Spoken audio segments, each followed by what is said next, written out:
Les courants sensationnalistes, des gens qui vous disent dans les lignes de prière, allez dans les montagnes, allez en Haïti, et ils restent aux États-Unis. Ils restent au Canada.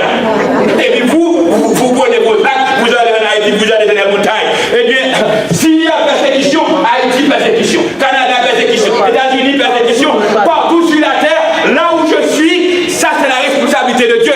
Dieu prend soin de ses enfants, Dieu protège ses enfants. Ouvrez vos yeux pour ne pas prendre l'évangile manachon.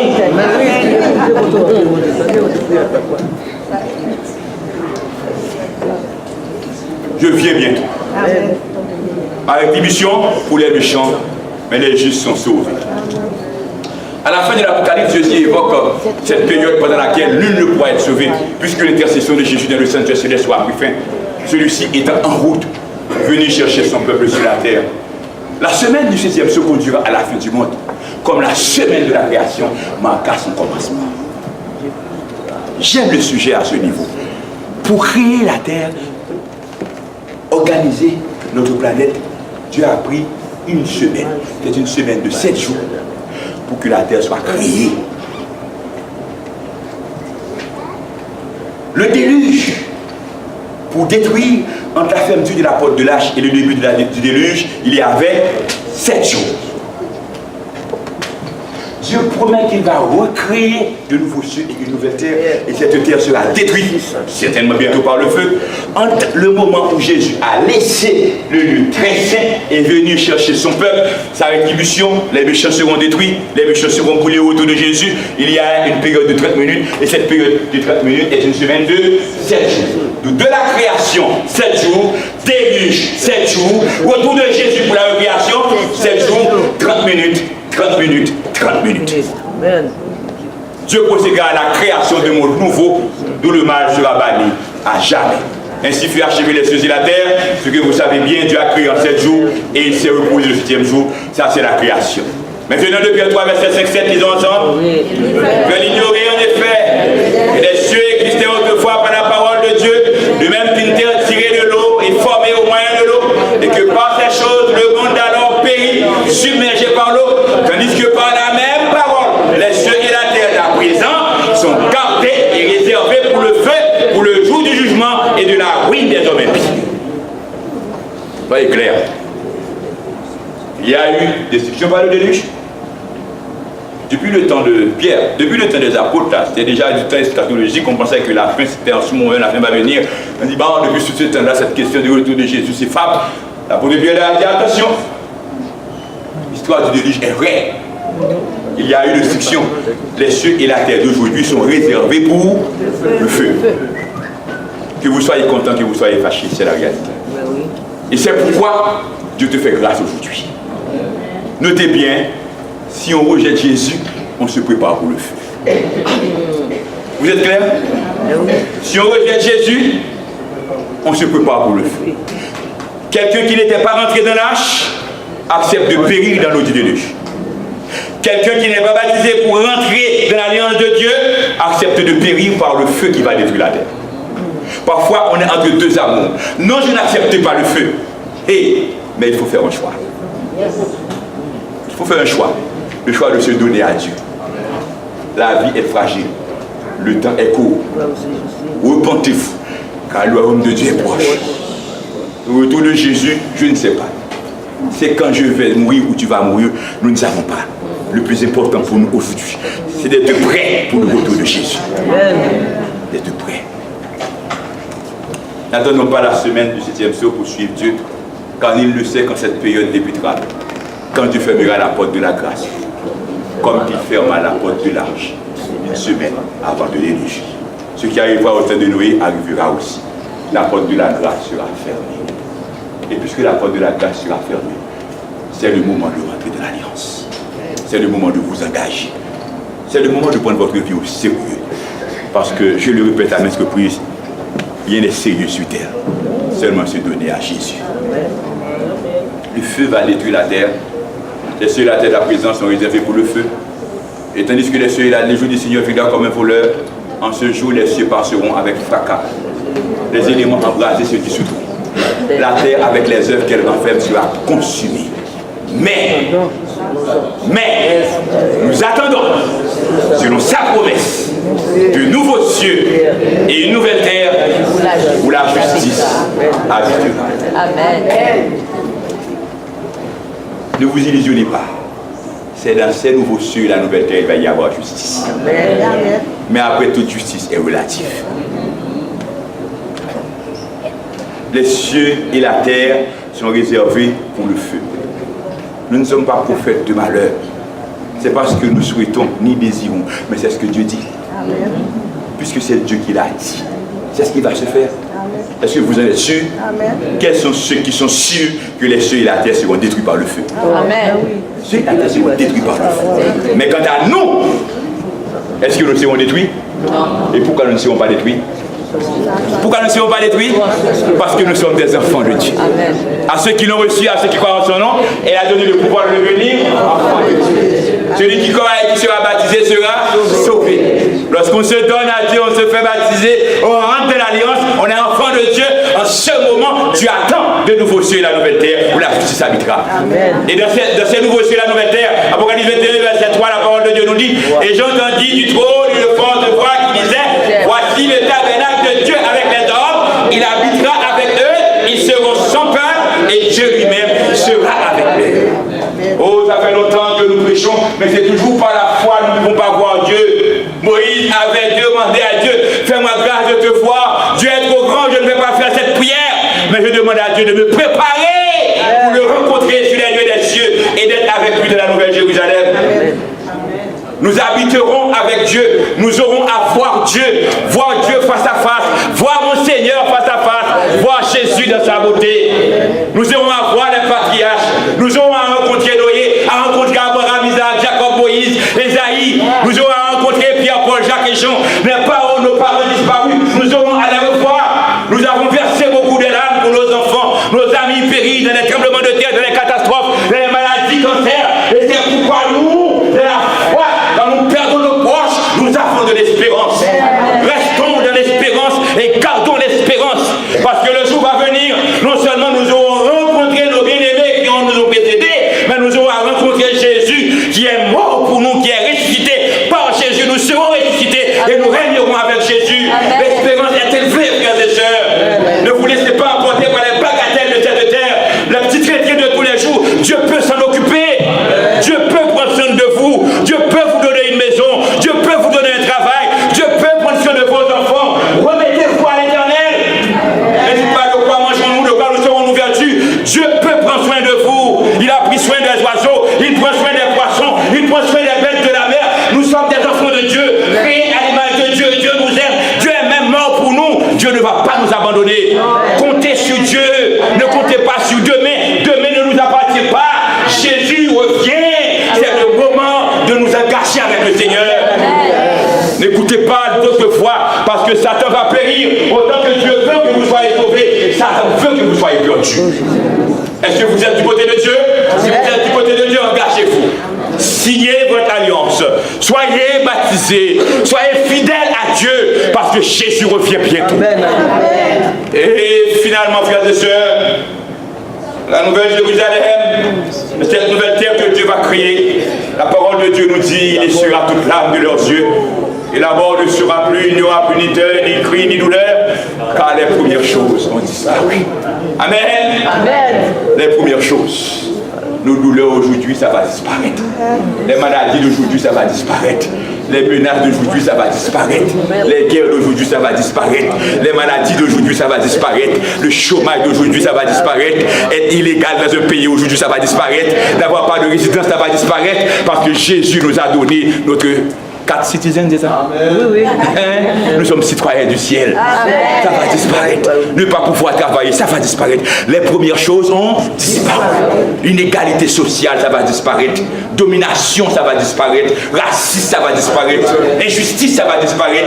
Injustice en dehors, injustice en dedans. On fait l'injustice de la société, on fait l'injustice dans l'église, ça va disparaître. Amen. Jésus revient, ça va disparaître. Et c'est pourquoi vous et moi, là où nous ne sommes pas conformes, que nous soyons en règle avec Dieu. Amen. Soyez fidèles avec l'Éternel. Rassemblez-moi mes fidèles qui ont fait alliance avec moi par le sacrifice.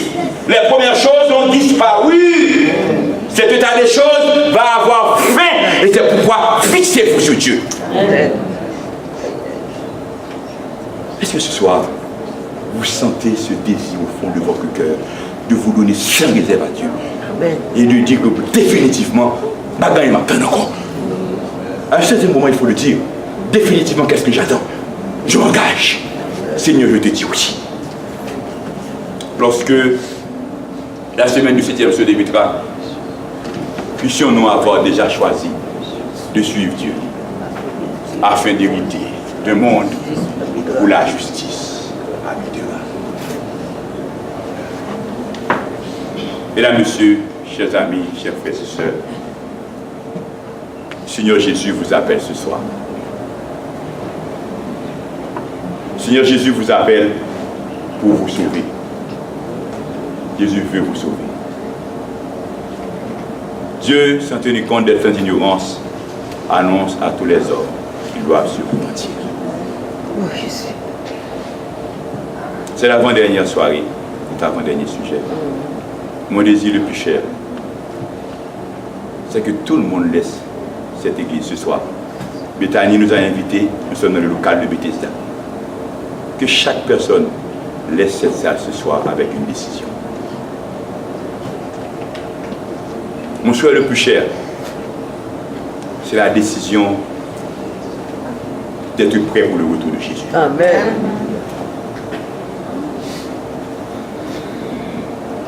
Je n'aurais pas aimé une autre décision pour vous.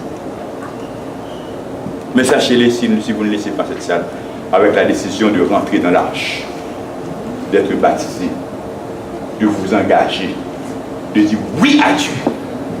Seigneur, moi, je dis oui. Parce que je n'ai pas gagné ma prière encore. Je te dis oui, Seigneur.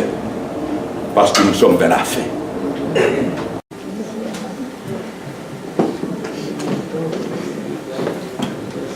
Ce message est une continuité des révélations de Jésus 1, 2, du message d'Apocalypse 4, du message d'Apocalypse 5. Pour ceux qui nous fréquentent régulièrement, des visions de Jean. Et n'oublie pas, je vous avais dit qu'à un certain moment, parlant des sceaux du livre scellé et des sceaux, je vous avais dit que j'allais revenir sur les sceaux. Les sceaux, c'est toute une série. Et jeune Jean, qu'est-ce que tu as? Tu couches avec moi? Ça va? Ok, gardez silence, ok mon fils. Les sceaux. C'est toute une série, nous n'allons pas prêcher sur les sceaux, mais nous allons surtout rester sur le 7e sceau ou le dernier sceau. Le silence dans le ciel, Apocalypse 4, verset 1. Après cela, je regardais et voici une porte était ouverte dans le ciel. La première fois que j'avais entendu comme le son d'une trompette et qui me parlait dit, monte ici et je te ferai voir ce qui doit arriver dans la suite. C'est ça Apocalypse, c'est révélation. Nous le répétons souvent, Apocalypse, ce n'est pas catastrophe, c'est enlever le rideau. C'est connaître ce qui va arriver à la suite et c'est Dieu qui révèle ce qui va arriver à la suite. Et ce qu'Apocalypse dit, c'est vrai. Apocalypse, c'est le livre du grand combat entre l'agneau et le dragon, du grand conflit, et qui termine avec la victoire de l'Éternel. Amen. Et puisque c'est la victoire de l'Éternel, c'est la victoire des enfants de Dieu. Amen. Et c'est pourquoi les enfants de Dieu n'ont pas peur d'Apocalypse. Dans Apocalypse 4, nous avons vu les vieillards, les êtres vivants, adorent celui qui a créé toutes choses. Le Dieu créateur est adoré par les vieillards et les êtres vivants. Et notez bien, nous, enfants de Dieu, nous voulons servir Dieu, nous avons un seul Dieu à adorer, c'est le Dieu qui a créé toutes choses. Amen. Et le Dieu qui a créé toutes choses demande de l'adorer selon le 4e commandement, le 7e jour. Car en 6 jours, Dieu a créé les cieux et la terre, tout ce qui est contenu, et il s'est reposé le 7e jour. Ce n'est pas à moi de juger personne dans son adoration, mais si quelqu'un n'adore pas le Dieu créateur le 7e jour, il n'adore pas le Dieu créateur.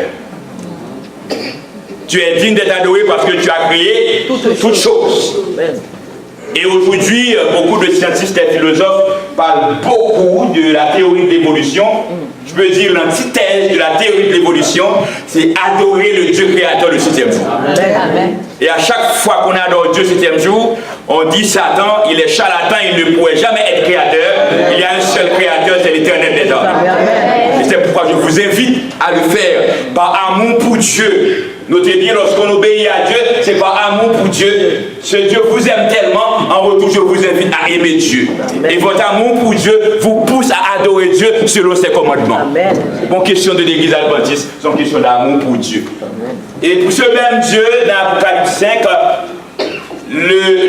toujours sur le trône, le livre scellé, et Jean a pleuré parce qu'il n'y a personne dans le ciel, sur la terre ou sur la terre, en mesure d'ouvrir le livre. Mais l'un des vieillards a dit à Jean, ne pleure point, le lion de la tribu de Juda, le rejeton de David, a vaincu pour ouvrir le livre et c'est cette sceaux. Les larmes de Jean, c'est parce que c'est toute l'histoire de l'humanité qui est dans le livre, c'est de cette sceaux. Depuis Jésus jusqu'à son retour, depuis sa mort jusqu'à son retour, toute l'histoire de l'humanité est là dans ce livre. Si le livre n'est pas ouvert, la destinée de l'humanité, c'est un échec total. Il n'y a pas d'avenir pour l'homme. Si le livre n'est pas ouvert, nous sommes perdus. Et à chaque fois qu'on ouvre un sceau, eh bien, il y a des événements sur terre. Et si on lit Apocalypse 6, 7, vous allez voir beaucoup d'événements dans l'histoire de l'Église. Et je tiens à souligner pour vous, sur la parole de Dieu, Dieu mène l'histoire, Dieu contrôle le monde. Les événements que vous voyez qui arrivent dans le monde sont contrôlés dans le ciel. Amen. Et les hommes ne peuvent pas faire ce qu'ils veulent. Et si Dieu contrôle le monde, remettez à Dieu votre vie pour que votre vie soit contrôlée par l'Éternel. Et quand Dieu contrôle votre vie, les gens ne peuvent pas décider ce qu'ils veulent de vous. Ils ne peuvent pas les dire, ils vont faire ci, ils vont faire ça, si Dieu leur permet, parce que votre vie est contrôlée par Dieu. Les événements qui arrivent sur la terre, les catastrophes, les ci, les ça, les guerres, je ne dis pas qu'il n'y aura pas guerre, je ne dis pas qu'il n'y aura pas guerre nucléaire, je ne sais pas, mais je sais une seule chose, et c'est pourquoi je garde ma quiétude, moi, je n'ai peur de rien, parce que je sais que Dieu est au contrôle. C'est comme le petit Daniel a dit au roi de Nebuchadnezzar, il y a un Dieu dans les cieux. Il y a un Dieu dans les cieux, et ce Dieu dans les cieux contrôle les événements. À travers l'ouverture des sceaux, les sceaux s'ouvrent dans le ciel et des événements arrivent sur la terre. Et parfois, lorsque vous voyez des événements, il y a coïncidence en Orient, en Occident, on ne comprend pas ce qui arrive, t'en fais pas. Le ciel est au contrôle. Amen. Maintenant, les 7 sceaux sont ouverts l'un après l'autre et nous allons passer sur le 6e sceau pour aboutir au 7e sceau. Nous sommes dans l'ouverture des sceaux. L'ouverture des sceaux, le livre scellé, il faut que quelqu'un pour ouvrir les sceaux, un seul est capable de le faire, le lion de la tribu de Juda, le rejeton de David, par sa victoire. L'ouverture des 7 sceaux possibles, grâce à Jésus-Christ, nous révèle que ce qui doit arriver dans la suite, les événements marquant l'histoire de l'humanité, de la montée de Jésus au ciel jusqu'à son retour. C'est ça l'ouverture des sceaux. Maintenant, arrivé au 6e sceau, qu'est-ce qui va arriver? Le 6e sceau, Apocalypse 6, verset 12, je vous invite à aller avec moi. Je regardais quand il ouvrit le 6e sceau, il y eut un grand tremblement de terre, le soleil devint noir comme un sac de grain, la lune entière devient comme du sang. Et nous continuons, les rois de la terre, les grands, les chefs militaires, les riches, les puissants, tous les esclaves et les hommes libres se cachèrent dans les cavernes et dans les rochers des montagnes, et ils disaient montagne aux rochers, tombez sur nous, cachez-nous devant la face de celui qui est assis sur le trône et devant la colère de l'agneau, car le grand jour de sa colère est venu et qui peut subsister. Ça c'est l'ouverture du 6e sceau. L'ouverture du 6e sceau annonce le retour de Jésus. L'Apocalypse 6, versets 15 à 17. À chaque fois que nous voyons agneau dans la Bible, agneau c'est Jésus. L'Apocalypse 5, c'était l'agneau à 7 cornes et 7 yeux. Mais dans l'Apocalypse 6, maintenant on parle de la colère de l'agneau. On parle de la colère de l'agneau. Avec la colère de l'agneau, il va y avoir jugement de Dieu. Ce n'est pas le petit agneau qui est venu, innocent, on l'a battu, on l'a maltraité, il n'a rien dit. Ok, on a tout fait. Dieu a tout fait pour que l'homme soit sauvé. Amen. Et Dieu a pris beaucoup de patience. Pas seulement avec les autres, hein, avec nous. Avec tout le monde. Dieu a tout fait. Mais attention, il y a un jour qui s'approche. C'est le jour de la colère de l'agneau. Les rois, les grands, les chefs militaires, les riches, les puissants, les esclaves, les hommes libres, les malheureux, les riches, tout le monde. Mais tous ceux qui ont rejeté Jésus, quand ce jour arrive, ils vont courir et dire aux montagnes, tombez sur nous, cachez-nous de la colère de celui qui vient, car le grand jour, la colère de l'agneau est venue. Et il y a une question qui est posée. Qui peut subsister? Parce que je vous ai toujours dit, avec le péché, on ne peut pas rencontrer Dieu de gloire, Dieu dans sa gloire. Pour rencontrer Dieu dans sa gloire, il faut qu'on soit transformé par Dieu, avoir un corps immortel, etc. Mais maintenant, l'agneau arrive pour le jugement. Et la réponse à la question qui peut subsister, tout le monde court aux montagnes tomber sur nous, confronté à la gloire du retour de Jésus, les nations impénitentes cherchent à fuir et à se cacher dans les rochers. On ne peut pas se cacher en ce jour. Devant ce spectacle remplissant de foi, elles sont poussées à crier « Qui peut subsister ?» Apocalypse 6 termine avec cette question. Quelle est la question? Qui peut subsister? Et Apocalypse 7 va répondre. Immédiatement après le 6e saut, le chapitre 7 du livre de l'Apocalypse vient répondre à la question qui peut subsister. Eh bien, lisons Apocalypse 7, verset 1 à 4. Après cela, les 4 anges debout aux 4 coins de la terre, ils retenaient les 4 vents de la terre, afin qu'elle ne souffle pas point de vent sur la terre, ni sur la mer, ni sur aucun arbre. Et je vis un autre ange qui montait du côté du soleil levant et qui tenait le sceau du Dieu vivant. Il cria d'une voix forte aux 4 anges à qui il avait été donné de faire du mal à la terre et à la mer.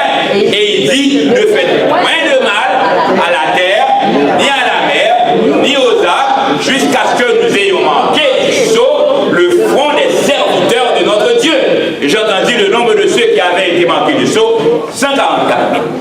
44 000, c'est un autre sujet. Mais je profite pour vous dire, de la même façon, c'est une nouvelle que je fais, je n'ai pas resté sur 44 000.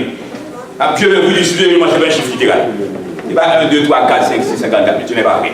Je vais vous dire, nous avons vu 24 vieillards. Vous vous souvenez des 24 vieillards? Oui. 24 vieillards, c'est 2 multiplié par 12. Oui. 12 tribus dans l'Ancien Testament, 12 apôtres, on a 24. 144 000. C'est 12 multiplié par 12. 12 multiplié par 12 donne 144. Et quand on met 1000 après, 1000 dans la Bible, c'est incontable. 1000 dans la Bible, 1000 milliers de servaient, 10 000 millions se tenaient en sa présence. Des milliards et des milliards d'alors. C'est pourquoi tu sais là qu'avec 969 ans, parce que quand on arrive à 1000, eh bien c'est presque l'éternité. 1000 dans la Bible, c'est incontable. Le 54 000 ne se limite pas dans 1, 2, 3, 4, 144, d'où ces enseignements qui ne tiennent pas, ce n'est pas vrai. C'est 12 multiplié par 12 et 1000 après. Et puis je ferme la parenthèse, si on veut étudier, maintenant on va continuer à étudier en profondeur. Maintenant, fin Apocalypse 6, tremblement de terre, tonnerre, les hommes courent, qui peut subsister? Maintenant, Apocalypse 7 nous dit que Dieu ordonne à ses anges de retenir les vents, parce que les catastrophes qu'ils vont avoir sur la terre, ce sont les vents qui se déchaînent. Les 4 anges retiennent les vents, et c'est pourquoi les hommes ne peuvent pas faire ce qu'ils veulent. Qu'il s'agisse de M. Trump ou bien de M. Kim Jong-un, ils jouent avec des choses sérieuses, parce qu'il y a les anges de Dieu qui retiennent les vents. C'est que les anges lâchent les vents, c'est en ce moment, et il va y avoir des catastrophes que les hommes ne veulent pas contrôler. Les nucléaires ne veulent rien dire pour Dieu. La NASA ou le criminel ne veulent rien dire pour Dieu, parce que Dieu est Dieu. D'ailleurs, quand Dieu descend sur la terre, les rochers se font dire. Vous voyez? Maintenant, qui peut subsister? Eh bien, ceux qui seront subsistés, ceux qui pourront subsister, c'est seulement ceux qui sont marqués du sceau de Dieu. Je ne suis pas vous faire de malheur, je suis obligé de prêcher la Bible. Je ne suis pas de ceux qui vont vous dire que venez vous convertir, vous serez riches demain. Je vais vous dire, Dieu va tout prendre soin de vous. Amen. Mais ce n'est pas vous serez heureux sur terre. Le bonheur que Dieu me promet, ce n'est pas le bonheur sur terre. Dieu me promet sur terre, il est avec moi. Amen. Mais le bonheur qu'il me promet, c'est dans l'éternité. Je suis là pour vous dire, ne vous y trompez pas, l'avenir est sombre. Les grands événements sont pour demain et il va y avoir des catastrophes terribles sur terre. les anges auront à lâcher les vents. Mais ne faites pas de mal à la terre et à la mer jusqu'à ce que nous ayons manqué du sceau, le fond des serviteurs de Dieu. Et c'est pourquoi aujourd'hui, la priorité pour vous et pour moi, c'est d'être marqué du sceau de Dieu. Amen. Le sceau de Dieu, le commandement de Dieu, le Saint-Esprit, le sabbat de Dieu, etc. Maintenant, le 7e sceau. Quand nous lisons Apocalypse 7, Apocalypse 8, verset 1er, de préférence, Apocalypse 8, verset 1er, lisons ensemble. Quand l'agneau ouvrit le 7e sceau, il y eut dans le ciel un silence d'environ une demi-heure. Le ciel de ce soir, c'est le silence dans le ciel. Vous voyez, c'est l'agneau qui ouvre les 7 sceaux. Mais dans Apocalypse 7, l'agneau ouvre le 7e sceau, le dernier sceau. C'est le dernier sceau. Et puisque c'est le dernier sceau, là c'est fini l'histoire de l'humanité. Parce que les 7 sceaux, c'est de la montée de Jésus au ciel jusqu'au retour de Jésus. Quand l'agneau ouvre le 7e sceau, il y a dans le ciel un silence d'environ d'une demi-heure. Maintenant nous allons étudier le silence de demi-heure, qu'est-ce que ça veut dire, et cette demi-heure c'est quoi exactement. Que signifie ce silence? Une analyse superficielle pourrait suggérer qu'un tel silence marque la sonalité du moment, alors que le monde ici-bas vit les dernières heures de son histoire. Peut-être on aurait pensé que le silence dans le ciel signifie que c'est un moment solennel, les anges sont en adoration dans le ciel, et puis il y a silence, silence. Et pour ça, dans l'Apocalypse, c'est parce que nous voyons, parce que quand les anges adorent, des milliards et des milliards d'adorent, ils crient, louange, gloire, etc. Mais le silence dans le ciel a une autre signification. Le silence dans la Bible signifie jugement de Dieu. Habakkuk 2, verset 20, l'Éternel est dans son septembre que toute la terre fasse silence devant lui. Il y a une interprétation superficielle ou profane qui pense que l'Éternel est présent là, il faut faire silence. On ne dit pas qu'il ne faut pas faire silence dans le temple. Ce n'est pas ce qu'on dit. Mais ce n'est pas ce que Apocalypse 12, verset 20 veut dire. Apocalypse 12, verset 20, c'est le silence qui symbole du jugement de Dieu. C'est Dieu qui va rentrer en jugement avec son peuple. Zacharie 2, verset 13, disons ensemble, que toute chair fasse silence devant l'Éternel, car il s'est réveillé de sa demeure sainte. Sophonie 1, verset 7-8, silence devant le Seigneur l'Éternel, car le jour de l'Éternel est proche, car l'Éternel a préparé le sacrifice, il a choisi ses conviés. Au jour du sacrifice de l'Éternel, je châtierai les princes et les filles du roi et tous ceux qui portent des vêtements étranges. Tous ceux qui sont dans l'idolâtrie, tous ceux qui ne sont pas fidèles à Dieu, le jour de sacrifice, et dans la Bible, quand on parle du jour de l'Éternel, c'est le jour du jugement de Dieu. Amen. Donc, silence dans le ciel, nous sommes arrivés au jugement de Dieu. La parole de Dieu nous informe que lorsque Jésus reviendra pour rassembler ses fidèles, ayant fait alliance avec lui par son sacrifice, la terre sera la scène d'un spectacle très bruyant. C'est donc uniquement au ciel que régnera le silence. Pendant qu'il y a silence dans le ciel, mais sur la terre il y a beaucoup de bruit.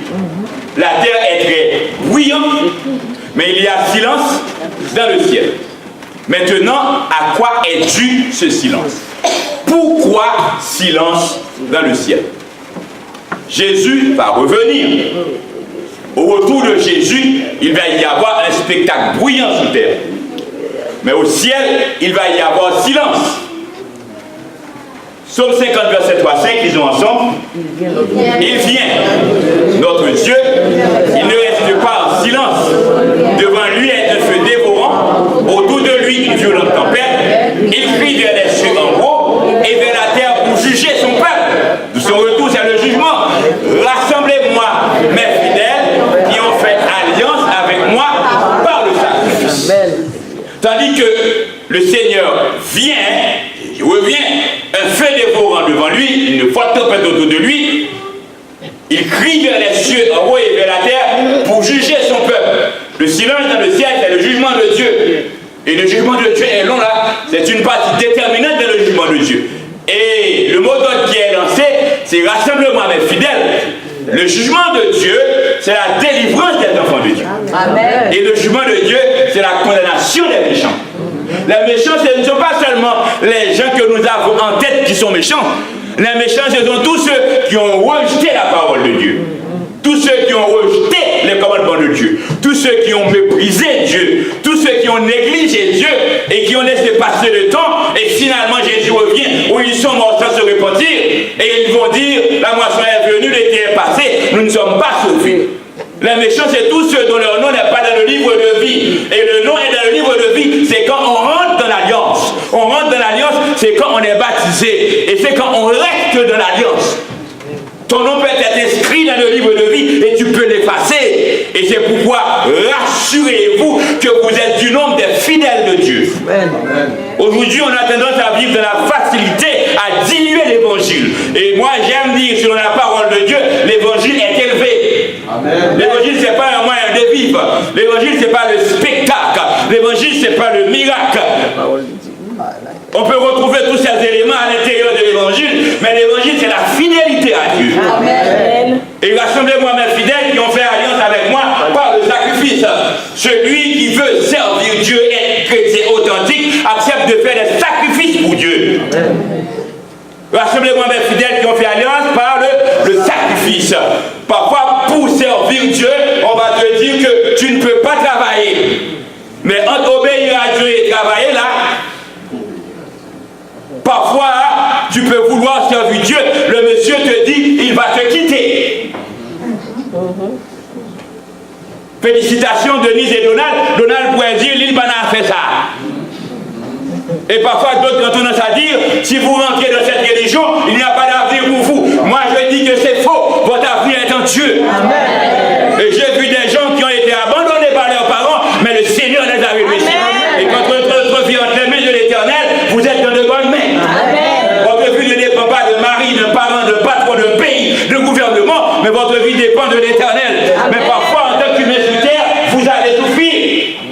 Vous allez souffrir pour votre foi. Et autant que vous n'avez pas encore souffert pour votre foi, vous n'êtes pas encore dans la foi. Satan règne sur terre. Et nous sommes là pour dire à Satan, ce n'est pas vrai.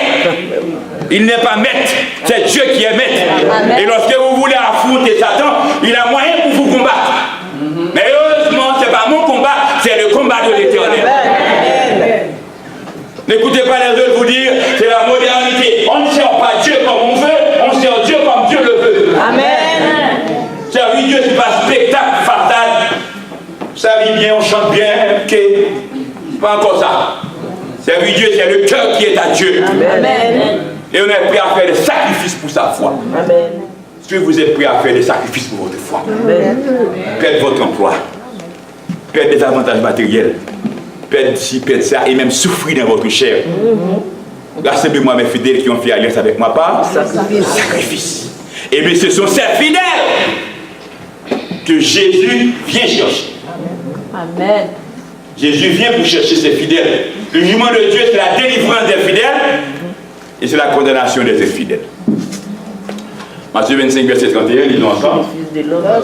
Lorsque le Fils de l'homme viendra dans sa gloire avec tous les anges, il sera sur le trône de sa gloire. Quand Jésus revient, où seront les anges? Jésus reviendra avec les anges. N'oubliez pas dans l'Apocalypse 5, Daniel, dans l'Apocalypse 5, des milliards et des milliards de chanteurs. Tu es digne d'être adoré parce que tu as racheté pour Dieu par ton sang, etc. Louange, gloire, honneur, force, puissance, majesté. Mais tous ces anges, des milliards et des milliards de canons dans le ciel, quand Jésus revient, n'oubliez pas, Apocalypse 5 nous dit que tous les anges dans le ciel, tous les anges. Et Philippiens 2 nous dit, Dieu lui a donné un nom au-dessus de tout nom. C'est pourquoi dans les cieux, sur la terre et sur la terre, tout que nous fléchissent. Tous les anges l'adorent dans le ciel. Tu es digne d'être adoré parce que tu as racheté pour Dieu la race humaine. Mais ce n'est pas tout le monde qui a accepté ce rachat, cette rédemption. Maintenant, quand Jésus va revenir, il va venir récolter, il va venir chercher ceux pour lesquels ils sont morts sur la croix, qui ont accepté son sacrifice et qui sont sauvés. Maintenant, quand Jésus va revenir du ciel, les anges qu'il a adorés dans le ciel vont descendre avec lui. Et puisque tous les anges du ciel l'adorent dans le ciel, et ces anges descendent avec Jésus, Comment est le ciel? Le silence dans le ciel. La réponse est simple, le silence dans le ciel est dit au fait qu'il n'y reste personne. Et pourquoi le ciel est-il vide? Tout simplement parce que Jésus l'a quitté accompagné de tous les anges pour venir chercher son peuple qu'il attend impatiemment sur la terre. Jésus laisse le ciel avec tous les anges. Qu'est-ce qu'il vient faire sur terre?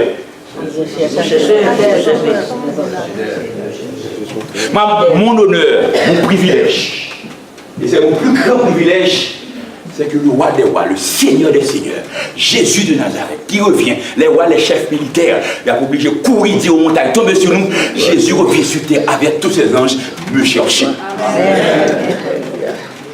Jésus revient pour te chercher. Il faut que tout le monde soit en mesure de dire, Jésus va revenir. Ce cortège qui vient du ciel, ce cortège descend du ciel, et tous les anges vont venir sur terre pour faire quoi? Ils viennent me chercher. Hello? Amen. Est-ce que tu es dans l'alliance? Est-ce que tu as cette espérance? Amen. Et c'est dit dans l'Apocalypse 19, verset 11, 13, 14, je vis le ciel ouvert, et voici parut un cheval blanc, celui qui le montait s'appelle fidèle et véritable. Son nom est la parole de Dieu. Vous lisez votre Bible, vous prenez la parole de Dieu, c'est Jésus. La parole faite chair. Les armées qui sont dans le ciel le suivaient. Ces chevaux blancs, revêtus de fin lin blanc pur. Toutes les armées du ciel vont descendre. C'est un passage que j'aime beaucoup aussi. Matthieu 24, verset 30-31, lisons ensemble. Le signe du Fils de l'homme paraîtra dans le ciel, toutes les tribus de la terre se lamenteront, et elles verront le Fils de l'homme venant sur les nuées du ciel avec puissance et une grande gloire. Et il enverra ses anges avec la trompette retentissante, et ils rassembleront ses élus. Alors, le Fils de l'homme, vous savez qui est le Fils de l'homme? Le Fils de l'homme est Dieu. Le Fils de l'homme vient sur les nuées. Ce n'est pas un homme, c'est pas un homme qui vient sur les nuées. C'est un Dieu tout-puissant qui s'est fait homme, le Dieu incarné. Il vient et tous les tribus de la terre se lamenteront. Apocalypse 6, montagne tombée sur nous. Elles verront le Fils de l'homme venant sur les nuées avec puissance et grande gloire. Les gens qui parlent beaucoup, qui peut résister devant la puissance de l'Éternel? Et un professeur de philosophie, je répète toujours ça dans les campagnes, il a dit un jour, on dit que Jésus va revenir, mais il sait que Jésus est suffisamment intelligent pour ne pas revenir sur terre. Parce que quand Jésus était venu du temps des Romains, et c'était la condamnation pour les bandits de cette époque, et on les crucifiait, c'est pas seulement Jésus qui était crucifié, les Romains avaient l'habitude de crucifier les gens parce que c'était un régime dur. Mais cependant, aujourd'hui, nous ne sommes pas au temps des Romains. Nous sommes au temps des bombes atomiques. Si Jésus revient depuis les airs, on va l'éclater avec les bombes atomiques. Ça, c'est blasphème. Parce que Jésus revient avec puissance, avec puissance et une grande gloire. Et les anges qui reviendront avec lui, gloire à Dieu, béni soit l'Éternel, quand l'univers sera dans son tombeau, quand l'univers sera dans les poussières de la terre, je ne sais pas si je ne vais pas mourir en mer, je ne me fais pas de soucis comment je vais mourir. La seule chose que je sais, quand Jésus revient avec des milliards d'anges, il enverra ses anges me réveiller pour la vie éternelle. Amen. Et les enfants de Dieu aux quatre coins de la terre seront ressuscités. Amen. Vous serez ressuscités. Et c'est pourquoi j'aime beaucoup quand Paul dit dans 1 Corinthiens 15, si c'est pour les choses de cette vie seulement que vous servez Dieu, vous êtes les plus malheureux de tous les hommes. Nous servons Dieu parce que nous sommes sûrs que Jésus est mort, il est ressuscité et en Jésus nous serons ressuscités. Amen. Le christianisme est fondé, le fondement de la religion christianisme, notre premier message, c'est un Dieu homme. Jésus est Dieu homme, 100% Dieu, 100% homme, et c'est Jésus est mort, il est ressuscité par sa résurrection, il est rentré dans l'histoire. Mais la résurrection de Jésus est notre espérance, puisque nous croyons que Jésus est mort, il est ressuscité. Quand on se fait baptiser, on est plongé, on vous a plongé. Cela veut dire que vous acceptez de mourir avec Jésus et sortir de l'eau pour mener une nouvelle. Cela veut dire aussi, un jour va venir, vous allez mourir, mais vous serez ressuscité. Amen. Et c'est la Bible qui dit, Dieu enverra ses anges. Comme Jésus est mort, Jésus lui-même encore a dit, j'ai le pouvoir de donner ma vie et de la reprendre, mais à sa résurrection, résurrection. La parole de Dieu nous dit, Dieu l'a ressuscité. Un ange est venu et l'a appelé Emmanuel. Il est sorti de son tombeau. Le jour va venir, vous qui avez été plongé, qui avez été immergé, qui est scellé, un ange de Dieu va vous appeler par votre nom et vous serez ressuscités. Amen. Les enfants de Dieu seront ressuscités, frères et sœurs. Ceux qui sont dans l'alliance, va y rassurer. N'êtes pas adventiste pour ce qu'on voit là. Ce qu'on voit là, c'est de la bagatelle, des choses qui peuvent être vanité. Vous êtes chrétien adventiste. Adventiste signifie le peuple qui attend le retour de Jésus. Amen. Et c'est pourquoi on a connu des dérives. Le vrai fondement de cette église, ce n'est pas même une religion. C'est un mouvement qui prépare un peuple pour attendre Jésus. Amen. Nous ne sommes pas sectes, nous ne sommes pas groupes. Nous devons être ouverts à tout le monde. Et tout le monde qui veut être sauvé, votre place est là. Amen. Être fidèle à Dieu, garder les commandements de Dieu, sceller. Et bien un jour va venir, vous allez mourir. Mais nous mourrons comme ceux qui ont l'espérance. Jésus revient, les anges descendront des cieux. Nous serons ressuscités pour rencontrer les saints des quatre coins de la terre. Qu'ils soient d'Asie, qu'ils soient d'Afrique, qu'ils soient d'Amérique. C'est pourquoi je ne peux pas comprendre qu'on parle du racisme dans cette église. Nous sommes une seule race, la race des enfants de Dieu. Amen. Nous sommes la race des enfants de Dieu. Les gens des quatre vents, des quatre coins de la terre. Le Seigneur Jésus va nous ressusciter. Amen. Les anges vont nous rassembler.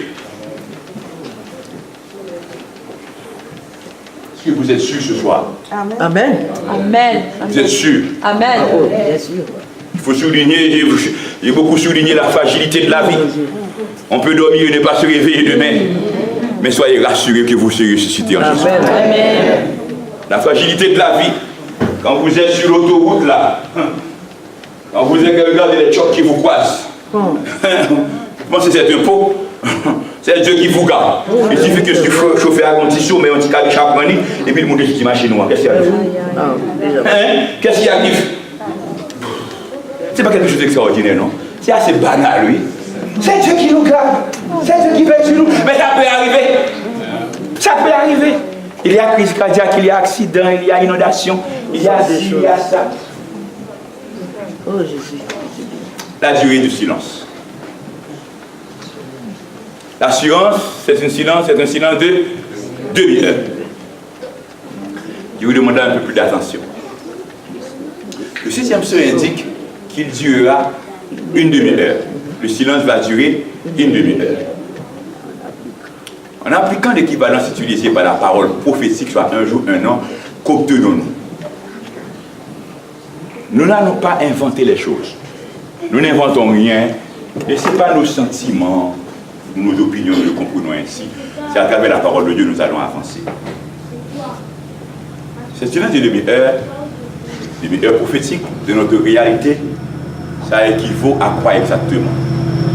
Quand on lit Nombre 14, verset 34, disons ensemble, vous avez mis 40 jours à explorer les pays, vous portez la peine de vos iniquités, 40 années, une année chaque jour. Ézéchiel 4, verset 6, tu porteras l'iniquité de la maison de Juda pendant 40 jours, je t'impose un jour pour chaque année.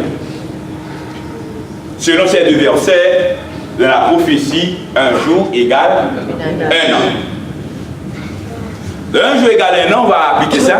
Je ne sais pas si vous vous rappelez bien de vos règles de droit. Vous avez fait règles de droit, non? Ok, règles de droit, arithmétique, calcul. Par le temps qui court, on a évolué, c'est pesé bouton, on n'a pas les calculs. Hein? Tant mieux, j'ai eu mes petits calculs, moi. Tu vois? Dans la Bible, un jour prophétique égale un an littéral. C'est ce que nous avons lu dans Nombre et dans Ézéchiel. Un jour égale un an. Un jour égale 360 jours littéral. Dans la Bible, lorsqu'on parle d'une année, ce n'est pas 365.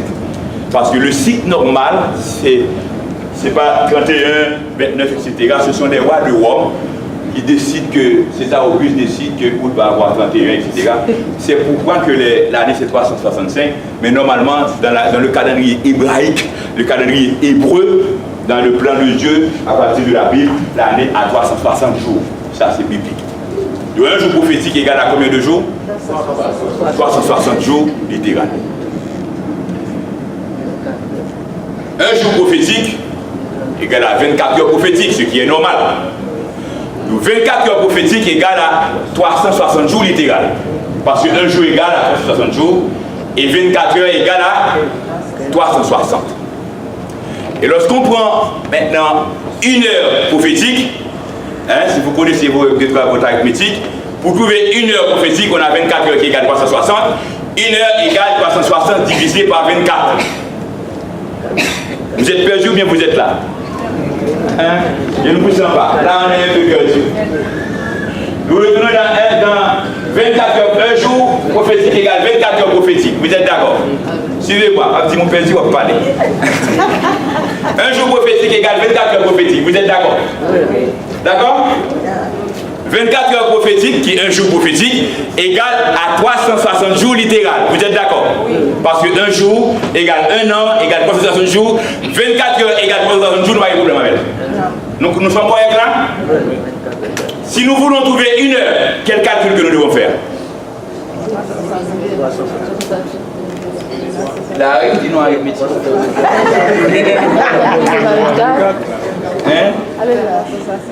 Si 10 souliers coûtaient $500, si vous jouez un prix en soulier, ça va faire 500 divisé par 10.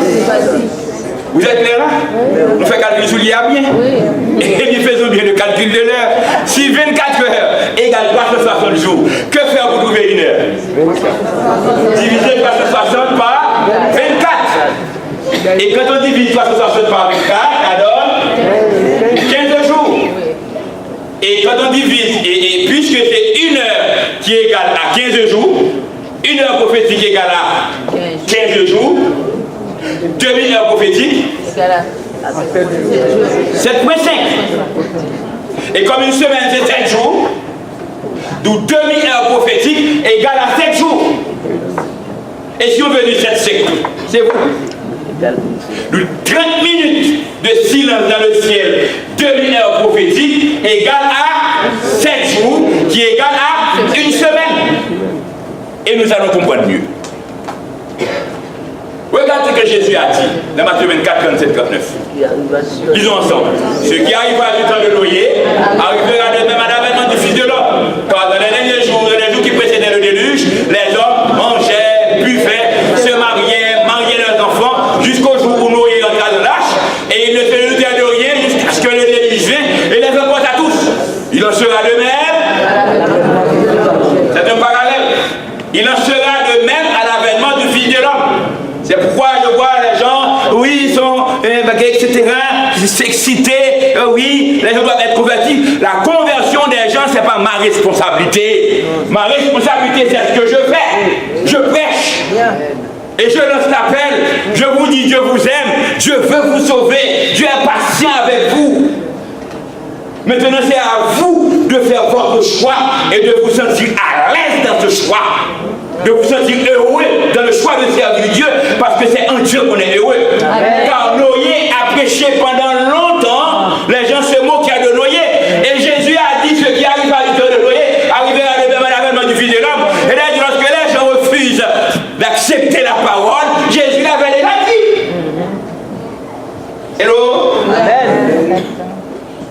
C'est-à-dire que, comme la prophétie de Paul, dans les derniers jours, font pharaon égoïste, aimant le plaisir plus que Dieu.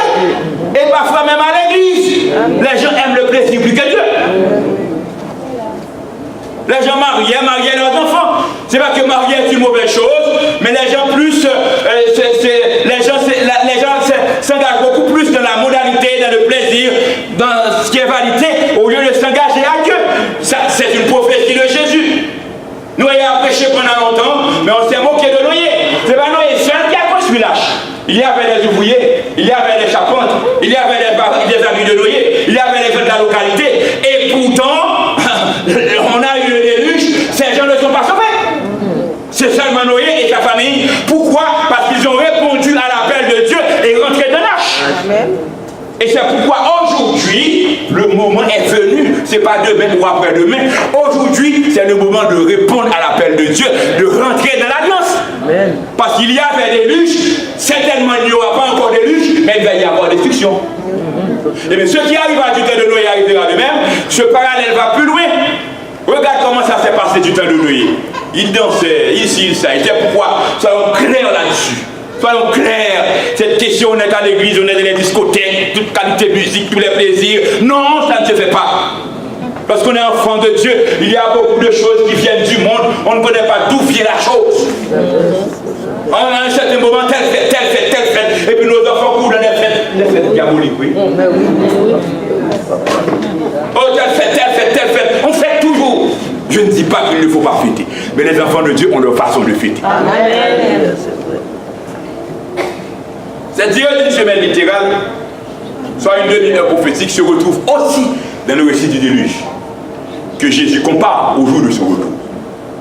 Les 30 minutes, la semaine, on le retrouve aussi dans le déluge. Où trouvons-nous une durée d'une semaine dans le déluge? Lisons ensemble les versets 4, 9 et 10. L'Éternel dit encore 7 jours, je ferai pleuvoir sur la terre, 40 jours et 40 nuits, et exterminerai de la face de la terre tous les êtres que je fais. Il va y avoir une destruction totale.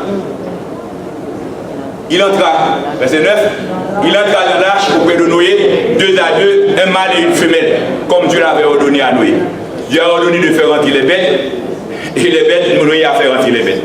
Notez bien, hein, les bêtes, les ânes, les chevaux, les cochons, les bœufs rentrent, et les hommes restent. Les hommes restent. La différence, Dieu nous a créés avec l'arbitre, c'est à nous de choisir. Nous rentrons, nous sommes sauvés. Nous restons dehors, nous sommes perdus. Et lisez le dernier verset 10, Genèse 7, verset 10, qu'est-ce qu'il a dit? 7 jours après, les eaux du déluge furent sur la terre. Cela veut dire que du jour où Noé a fait rentrer ses enfants, les animaux, dans l'arche, après 7 jours, le déluge a commencé. Et eux, ils se sont rendus pour aller frapper la porte de l'arche après ces 7 jours. Et la parole de Dieu nous dit, c'est Dieu qui a fermé la porte de l'arche. Hein? Lisez verset 16. Il entra dans l'arche, mâle et femelle de toute chair, comme Dieu l'avait ordonné à Noé. Puis, et quand l'Éternel a fermé la porte sur lui, si Noé avait un petit cousin, un petit neveu, qu'est-ce que Noé peut faire? Quand le petit neveu va frapper, mon oncle! Mais c'est pas Noé qui a fermé. C'est Dieu qui a fermé. Il y a des gens qui étaient amis de Noé. Mais Noé, vous êtes méchant parce que je vous ai aidé à construire l'arche. Mais c'est pas Noé qui a fermé. C'est Dieu qui a fermé. Mesdames, messieurs, la porte de la grâce sera fermée. La parole de Dieu nous dit, profitez le temps quand les jours sont mauvais. C'est le moment de prendre position pour Dieu. Et nous continuons avec le silence. Entre le moment où Noé et sa famille et les animaux sont entrés dans l'arche et le moment où le déluge a commencé, il s'est écoulé une semaine. Et cette semaine est égale à 30 minutes. Demi-heure prophétique. Selon le calcul, un jour, un an, 360 jours, un an prophétique ou 24 heures prophétiques. En quoi cette semaine ressemble-t-elle à celle du 7e saut? Comprends bien. Les 7 jours avant le déluge, Dieu avait annoncé qu'il allait détruire la terre par l'eau, par le déluge. Entre le moment où les gens rentrent dans l'arche et le déluge, il y a eu 7 jours. La terre aujourd'hui aussi sera détruite. Il va y avoir un silence de demi-heure de 7 jours avant que cette destruction arrive. Dieu lui-même ferma la porte de l'arche. Dans la semaine qui suivit, bien que le déluge n'avait pas encore commencé, il était déjà trop tard pour embarquer dans l'arche. De la même façon, parce que n'oubliez pas, ce qui arriva du temps de Noé arrivera à l'avènement du Fils de l'homme. De la même façon, Dieu mettra bientôt fin à son œuvre du salut. Jésus cessera d'intercéder pour les pécheurs et reviendra chercher son peuple. Pendant le temps de son voyage du ciel vers la terre, la semaine du 7e saut, il sera déjà trop tard pour se convertir. Entre le moment que Noé rentre dans l'arche et le déluge, il y a eu une semaine. Et à partir du moment que Noé rentre dans l'arche avec sa famille, les animaux, est-ce que Noé continue à pécher? Non. Et puisqu'il n'y avait plus de prédication, Noé était déjà à l'intérieur. Est-ce qu'il y a possibilité pour que quelqu'un se convertisse? Non. Ils ont laissé passer le temps. Noé a prêché pendant longtemps. Ils se sont moqués de Noé. si ton doit chercher un bagage à faire. Maintenant, le déluge commence. C'est trop tard pour eux. Et il y avait 7 jours entre le moment que la porte de l'arche a été fermée par Dieu et le début du déluge. Et bien, à travers la parole de Dieu aussi, Jésus, notre avocat, nous avons vu dans un des sujets là, le sanctuaire, Jésus, notre avocat, il est notre intercesseur, il est notre intermédiaire. Jésus plaide pour nous aujourd'hui. Et quelle que soit notre faute, quelles que soient nos erreurs, lorsque nous sommes sincères, nous nous humilions, même si les hommes ne nous pardonnent pas, mais Dieu nous pardonne. Amen. On a commis des erreurs dans le passé. On a été loin de Dieu, mais Jésus est là pour nous comme avocat. Il plaide notre cause et il nous défend. Nous avons un défenseur, c'est Jésus. N'écoutez pas les autres et ne vivez pas aussi avec sentiment de culpabilité. Vous avez trop fait. J'ai rencontré des gens qui m'ont dit, est-ce que c'est sûr que Dieu va les pardonner parce qu'ils ont trop fait? J'ai rencontré dans ce ministère prêcher l'évangile des gens qui ont été tués à gages. J'ai rencontré des gens qui ont été tués en Syrie aux États-Unis. J'ai rencontré des déportés. J'ai rencontré des gens de toutes sortes. J'ai rencontré quelqu'un, à chaque fois que je prêchais, qui était assis là, dans cette 4e rangée, et qui est déporté, qui était aux États-Unis. L'Église a eu beaucoup de doutes pour le baptiser. J'ai eu la responsabilité d'aller au commissariat et de prendre des informations, de le rencontrer. Quand j'ai rencontré les policiers m'ont dit, mon cher, comme on dit chez nous là, ça par contre, ceux qui ne connaissent pas ne vont pas trop me comprendre. On me dit, chaque qui connaît manger, toujours manger. Il ne sait pas si un tel ne va pas recommencer. Mais la semaine dernière, quelqu'un a été évanoui dans la rue avec beaucoup d'argent. Je vois que c'est ce monsieur qui a aidé la personne. Amen. Ah, mon cher, il y a un changement. C'est ce témoignage que j'ai eu au commissariat. Mais il pleurait toujours quand il était en face de moi. Et je lui ai demandé, mais pourquoi il pleurait tant? Il m'a dit, il a trop fait dans sa vie. Il a trop fait. Et vous imaginez quelqu'un qui me dit, docteur Williams, si on a volé votre voiture 48 heures, pas encore écoulé, c'est pas encore traversé en République Dominicaine, quel que soit le coin du pays, la voiture est, ma foi, je n'ai eu. Docteur Williams, je n'ai pas fait grand-chose à Léogane. Mais personne ne peut rentrer opérer à Léogane sans me consulter. Docteur Williams, je contrôle le cap, je contrôle les cas, je contrôle le Gonaïve. Tu sais pourquoi les gens de Léogane ont peur de moi? Il y a une fête à Spring Valley. Et j'ai débarqué avec mon équipe. Et j'ai dit, tout le monde halte là haut les mains. Et puis, tout le monde couche par terre. Et puis il y avait un avocat. Son ventre était gros. Mais c'était quelqu'un qui m'aidait dans le passé. Et quand j'ai vu cet avocat qui est en train de coucher par terre, il ne peut pas coucher sur le ventre, il est obligé de se coucher. Et puis ça est venu me chercher, ça m'a fait mal. Ça m'a fait mal parce que c'est quelqu'un qui m'a aidé dans mon enfance. Et puis je dis, halte là, demi-tour. Et puis après, en sortant de la rue, nous avons fait un bloc et ensuite enlevé les calcouls. Et tandis que les gens couraient, je dis à l'avocat, je vois l'avocat qui court parce qu'il est gros. Je dis à l'avocat, c'est pas tout, même assuré, il a chiré. Et puis en ce moment, il y avait beaucoup de gens de Léogane à la fête. Et cette même soirée, tous les gens de Léogane savaient que c'est moi qui commandais le trou. Vous voyez, etc. J'ai été aux États-Unis, j'ai été à New York, j'ai été à Brooklyn. Et c'est quelqu'un que je sais à Brooklyn. Et lorsqu'il voit un chauffeur de taxi, il veut vous demander un livre, il vous demande un livre, on a eu peur de le prendre. J'ai été en Floride, etc. Finalement, on m'a déporté. Et il a beaucoup pleuré, me disant qu'il a trop fait dans sa vie. Il a trop fait dans sa vie. Mais même lorsqu'il a trop fait, l'avocat est encore là. Jésus est encore là. C'est pourquoi, quand Dieu pardonne, Dieu pardonne. Et quand vous êtes baptisé, la vie passée est enterrée, Dieu vous pardonne. Amen. Si les gens veulent garder leurs souvenirs du passé, c'est eux. Mais votre Dieu vous libère. Mais le jour va venir, Jésus qui est dans le lieu très saint, qui intercède pour vous, parce que le pardon de Dieu, c'est parce que Jésus intercède. Mais Jésus va laisser le lieu très saint. Personne ne peut intercéder. Et entre le moment où Jésus laisse le lieu très saint, pour venir chercher la race humaine, les fidèles, combien de temps qui va s'écouler? Quand ce qui arriva du temps de Noé arrivera de même à l'avènement du Fils de l'homme, la porte de l'arche était fermée, il n'y avait pas possibilité de repentance. Jésus laisse les lieux très saints, il n'y a pas possibilité de repentance.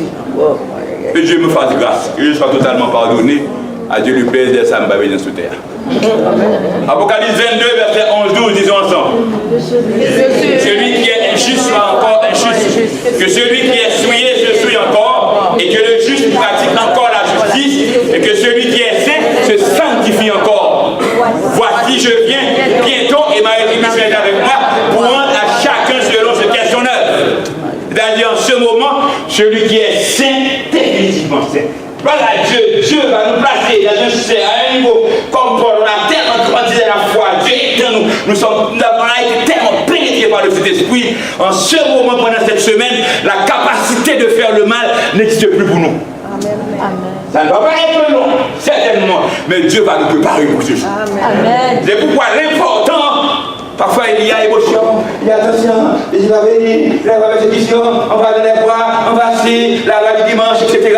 Écoutez, ne perdez pas votre temps dans cette histoire qui est ma liste là. Ce qui est important pour vous, c'est que vous soyez totalement consacrés à Dieu et Dieu s'en charge. Amen. Il y a les données, ce ne sont pas mes responsabilités. Qu'est-ce qui va